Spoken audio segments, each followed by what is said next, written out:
hear the name Messi, Lionel Messi, it will ring a bell. When you hear the name Michael Jordan, you will remember a famous basketballer and an NBA champion and legend.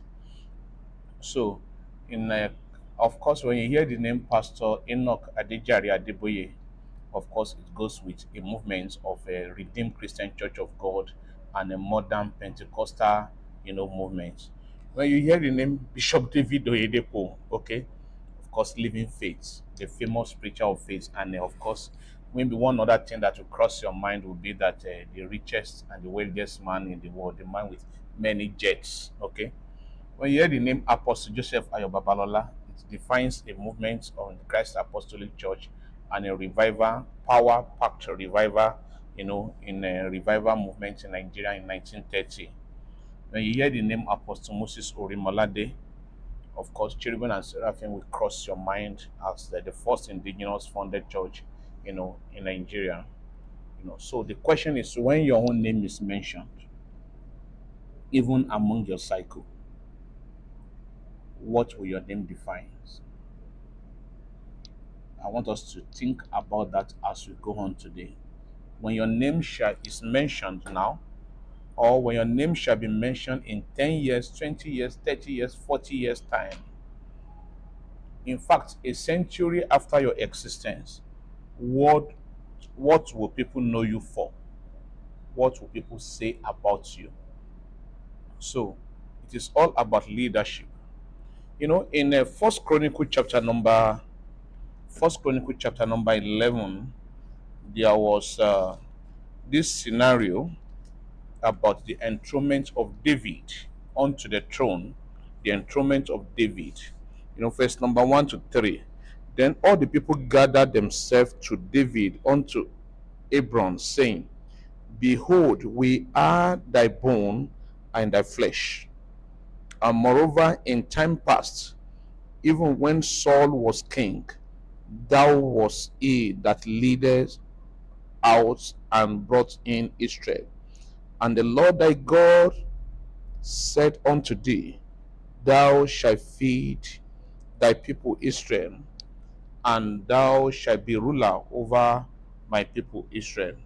Therefore came all the elders of Israel to the king to Hebron, and David made a covenant with them in Hebron before the Lord, and they anointed David king over Israel according to the word of the Lord by Samuel.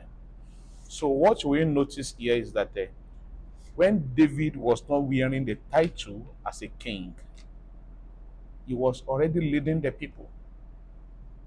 So kingship is only a position, but leadership is influence. So how many people are you able to touch, influence, defines your leadership.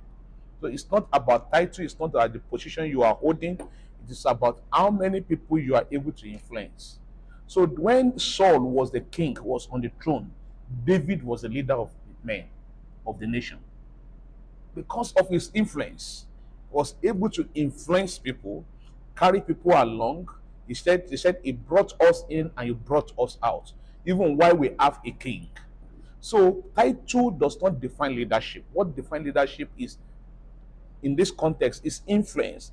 How many people's life are you able to touch? So great leader grows their influence by building men and transforming them from their crude form to a better version of themselves. So that is what great leader does. They pick crude men, they transform them into a better fashion of themselves. So great leaders grow their influence naturally, even without any position or title. So David did not need a position or title before. Imagine the cave of Adullam in is it of course in First Samuel chapter number no Second Samuel chapter number 23, 22 and 23. Okay, just imagine that, or First King rather. Okay, just imagine, no, Second Samuel. Just imagine that particular scenario. Men who are vagabonds, who are debtors, who are, distressed, met him there, and it transformed them from just mere men into great generals of nations who great responsibility were lying on them, and they made name for themselves. So no matter how big or small or perfect an organization or human being could be, there is always something somewhere someone can do to make it better. So no matter where you find yourself, no matter who you meet, how perfect that person could be or is, or an organization where you find yourself to work in, there will be something somewhere you can make better. So the ideology we are trying to bring into our consciousness today is that we should always leave men better, a better fashion of themselves, before we depart or we leave them. So we should always have influence, in their life. So leaders are servants and they are not bosses. So it is by serving people that we make a better impression in their life. When you boss over people, people will resent you. People will not like you. But when you serve people, okay, you provide services to people and you serve people. Jesus is a perfect example of this, okay? A perfect example of servanthood in leadership. He told his disciple, he said that he that was the great among you must be ready to serve. He took his towel and a bowl and he was washing the feet of the disciple in the upper room during the Last Supper. And Peter said, no, no, no, no, you can't wash me in this. And I said, if I don't wash you, don't have part in me. Okay, that anyone among you who is ready to be great must be ready to serve the people. So leadership is also a process of activating dominant skills and potential talents in men. You must be able to identify, activate, skills, potential, talents that are dormant in men. Activating people to willingly pursue and achieve common goals. Activating people, bringing out the best out of people to willingly pursue common goals. And or a big, what I call a big picture that is a vision that is, bigger than all of you. Okay, a common goals that will benefit all and having a lasting legacy. A common goal that will benefit all and having what? A lasting legacy. So therefore leaders are activators. They are like catalysts that you put in a reaction chain that makes rate of chemical reaction to be fast. So they activate. Look at Jethro in the life of Moses. Just have a picture of Jethro in the life of Moses in Exodus chapter number 18. He visited his son-in-law, which is Moses. That Jethro visiting Moses and discovered that this thing you are doing is you are going to kill yourself. Then by counseling and advice, he was able to bring out a great leader, in Moses, that Moses was able to delegate responsibility to people without giving himself much stress as he used to be. So leaders, number two, leaders are dealers in people's potential. Leaders are dealers in people's potential. Look at the 380 slaves in the house of Abraham. He turned them to a warrior that can defeat nations. They were mere servants. They are mere slaves. He bought them, okay, but he trained them, saw potential warriors in them, that warriors that can even go and rescue lives, that can defeat nations. So they are dealers. So they deal in people's potential, try to activate and bring people's potential to bear in order to achieve goals. So, leaders are people who try to create team, divide the task, okay, and the efforts to multiply results. That is teamwork. Divide the task, the efforts, and multiply results. So they don't see, their team member as a threat to them. They see them as people who are complementing them, bringing to bear skills and efforts, and of course sharing tasks to them, in order to multiply, results. I've often said that because you are a foreman does not mean you should do the work of four-man job. Because you are leader Does not mean. So when you see a leader that wants to do everything, like for example now, if it is in a church pastor, you are the one who is in technical. You when they want to play drum, you are there. They want to sing, you are there. And they want to do this, you Sunday school, you are there. Bible study, you are the only one doing everything. In media, it's all out of about you. It's look as if you are an insecure leader, and you need to watch out that. So because leadership is all about creating a teamwork, being able to defy the work, the task, and defy the efforts, and of course you will multiply results. So because you are a foreman does not mean you should do foreman job. So learn to delegate and trust people with tasks. When they make mistake, correct them fairly but firmly.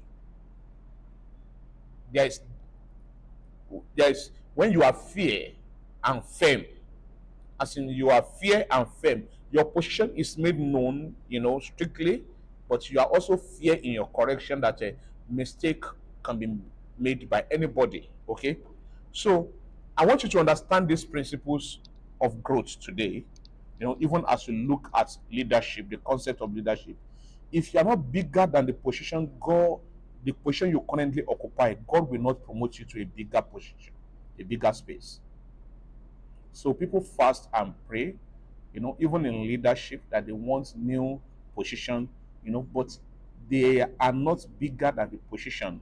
Okay. So, for example, if you are equal to your current responsibility or your current position, you are not bigger, you don't have an edge, above your position.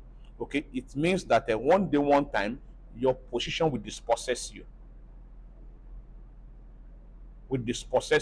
So what makes you to fill in a position of leadership, comfortably, is that your skill, your knowledge, your understanding, your wisdom, your sacrifice is bigger than the position. And as you keep expanding your skills, your everything, then you will be promoted to the next position. So grow your capacity. So that is leadership. You grow your capacity and you grow the capacity of your team above your current position. Of course, when you have not made another leader in your team that can occupy your post, then you can't say you have succeeded in that particular post. So you must be able to make out of lives that are around you, your team, skills and leadership, potential and leadership acumen, that you can be easily replaced. So grow your capacity above your current position. Where you are today is a school. So if you hold a position with capacity equal to the position, if you hold a position with capacity equal to that position, the position will dispossess you too fast. You will lose that grip. So your capacity must always be above your current responsibility and position. Uh, some years ago, when I got job newly in the corporate organization, and of course I was in a training school, and I was putting up with a friend, my friend, Brad Okpeo manager, who is currently out of the country. I was living in his house. He was also working in a corporate organization in a bank. So I got a job at an insurance company. And then one day, as we were driving out of the house, we started talking. So he asked me a question. He said, he always called me Dr. Sam. Dr. Sam, where do you see yourself in 5 years' time? We had that conversation. So he said, that your salary that you are earning today, will it pay your bills in the next 5 years? So if you want that to happen, or if your salary will not pay your bill in the next 5 years, then it means that you have to build capacity. And believe you me. So at that time when he was speaking to me, my salary was just barely around 110 or 120,000 naira, or 150,000 naira or thereabouts. So, and 5 years after, I have improved myself, that I was maybe times 10. Times 10. I was earning times 10 of what I was earning. In fact, before I left that particular company, I became a threat to most of my seniors. Okay? and I have to leave. So the next place I moved to, my salary was over 10 times greater than what I was earning where I was. So if you have to be progressive and build progressive and continuous capacity for you to make a good leadership. You have to build capacity. So there are difference between a transformational and a transactional leader. They are not the same. They are not the same. Okay. So if you allow me to begin to define who is a transformational leader. So a transformational leader is someone who can see a, a prime minister in a prisoner. A typical case is that of Joseph and Pharaoh in Genesis chapter number 41. The Pharaoh then saw a prime minister in a prisoner. He brought out Joseph from a prison and he made out of him a prime minister. It transformed him physically, mentally, even by title, everything, gave him responsibility and to function. You know, uh, a transactional leader is the Pharaoh in the book of Exodus who saw Israelites in Egypt as a threat and began to kill them and impoverize them for many years. Compare Saul and David.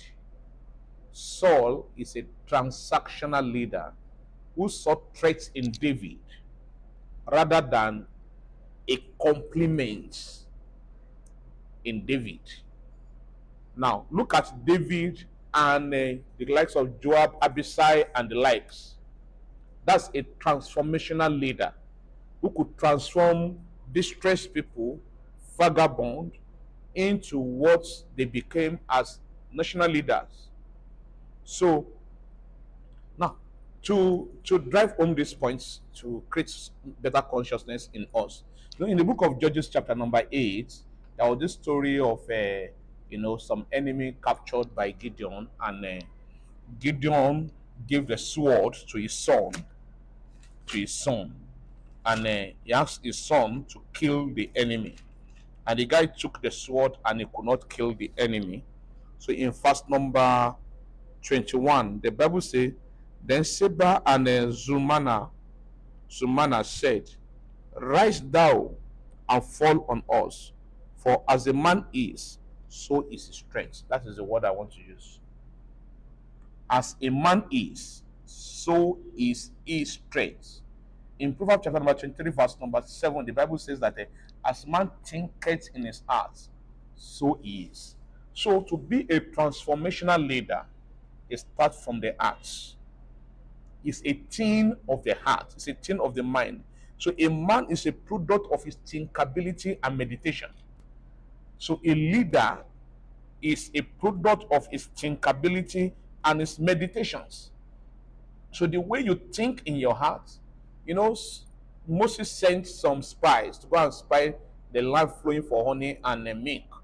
And when they came back, 10 of them said, we saw ourselves as grasshopper inside their pockets. And 2 said, no, we can take the land. So it is a function of mindset. So the ability to process data to give useful information is very, very important. So when you think and when you meditate as a leader or as a person, what information comes out of the data available to you actually marks you whether you are a good leader or not. So success is a product of mindset.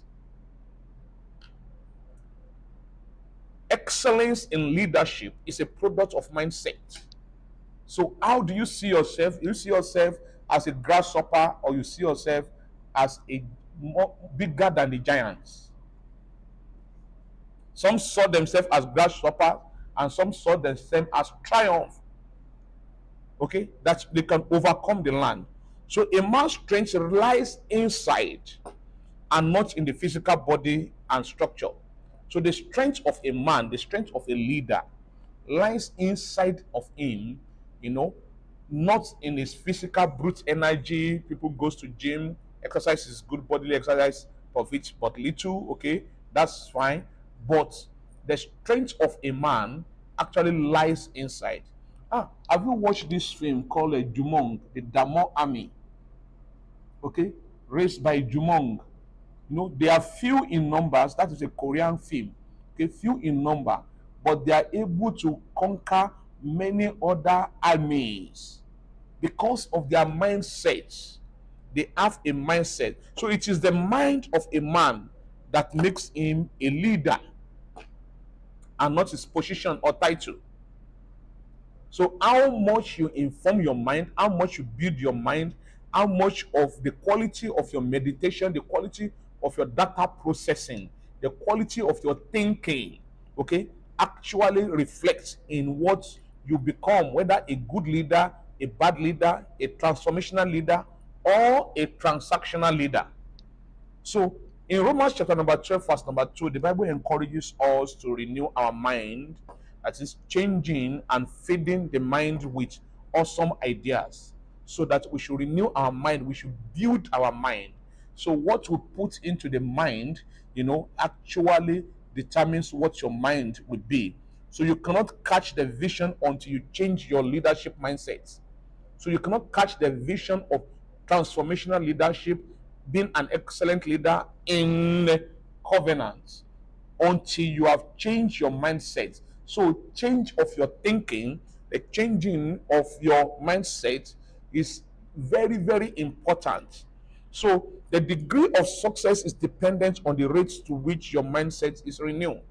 So if you are a leader, what determines your success and everything is also about how much you renew your mind, how much you unlearn and relearn, how much you learn things. Dr. Maxwell